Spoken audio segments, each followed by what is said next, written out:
John is coming back with some of his observations about what we heard during the Drummond Park discussion. Now, you have to remember, he's not coming back with a final product, at this point. He's synthesizing everything that was said and that he heard, and he's going to just sort of paraphrase it for the benefit of everyone here.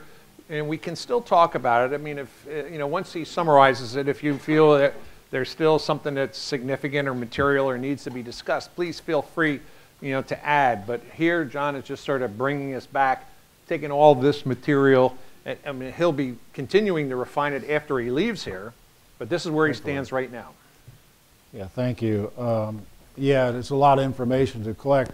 And actually what I'll do is I'll take these notes and voting tabulations and put together, compile all the data, and those items that are popping up the most are obviously going to move to the front burner as float to the top, so to speak.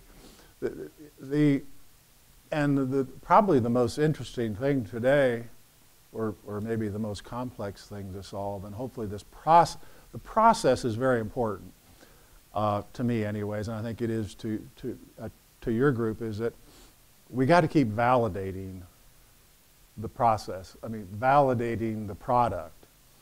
So starting off with the survey, which was good questions about the survey. What one person or what a group saw in that survey was certain needs. So we take those needs, we put it on paper as a concept master plan. Now, at that point we say, are we right or are we wrong? Did we hear you right? I think I'm hearing today that for the most part we heard it right, but I'm not sure yet. I'm not 100% positive yet. I wasn't getting an absolute unanimous, go ahead, let's go do it. I wasn't hearing that. So, we collect all this data. The couple things that did come to the surface pretty clearly was that Drummond Point Park needs to be a green, low impact kind of facility, very natural, indigenous plant material, porous walkway surfaces, that kind of thing. A very, and I use the term organic kind of feel is what I'm pulling out of the input that we're getting. It does need to be multi-generational. I've heard that many times here, and I heard it previously. So the multi-generational aspects in terms of serving the needs of the current residents, but also attracting some of the newer, the younger crowd, the grandchildren and so forth, trying to accommodate their needs. So don't limit it to one age group. Accessibility we talked about. I think that was confirmed today that the facility should be certainly as accessible as reasonably practical. You can't always make everything accessible to everybody, but you try as hard as you can to make everything accessible. I think that's a responsible thing to do, because it's not just older people that have accessibility issues, it's kids too. And we're dealing with that in the city right now with an accessible park facility in the city that crosses all age groups. The one thing I would say, and I had this little discussion at the break, a community like this, I mean, I've been involved here for 35 years. That's over half my life. And the one thing that really jumps out is this is a dynamic community. It has changed from the day we started to where we are today. And it's going to continue to change. You might as well get used to it, because it ain't going to be static. The buyers are going to change, the age group's going to change. The whole thing keeps evolving over time. And I used the example of Walker's Landing. You know, day one, Walker's Landing was a little 20 by 30 screen pavilion. That's it, no facilities, had an outhouse.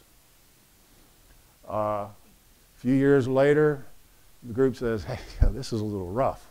We need something a little better than this. So then we enclose it and put air in it. We still got the outhouse. And then as time goes on, boy, it sure would be nice to have weddings and functions like that here. It's a great setting.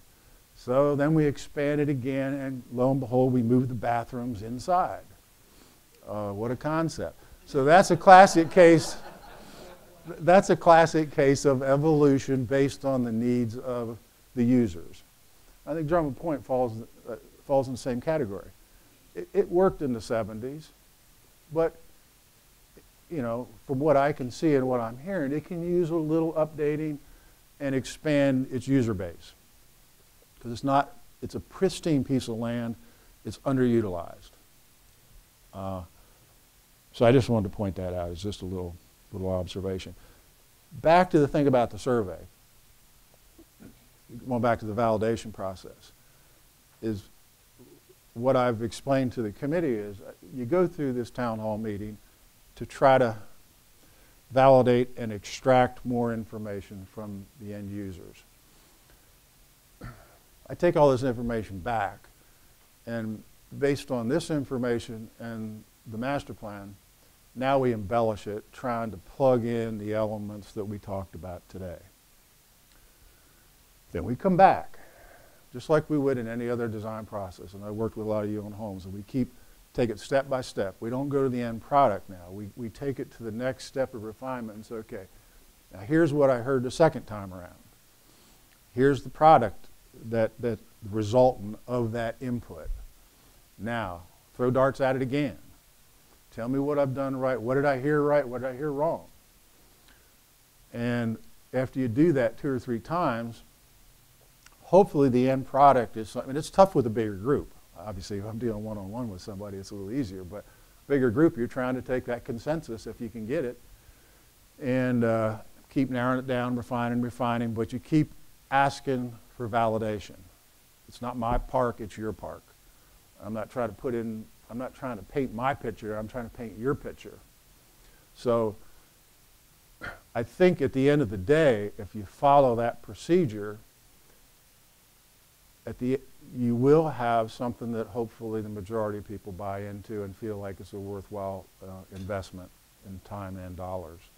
So that's what I heard. And I probably just skimmed the surface with a very highlight, but I'll get into it in a more nitty-gritty state. The end result didn't surprise me a whole lot. The natural setting, the greenness of it, even the aesthetic selections were pretty close to what I anticipated, which I think is good. But I do know a lot of you, so I do know some of your tastes.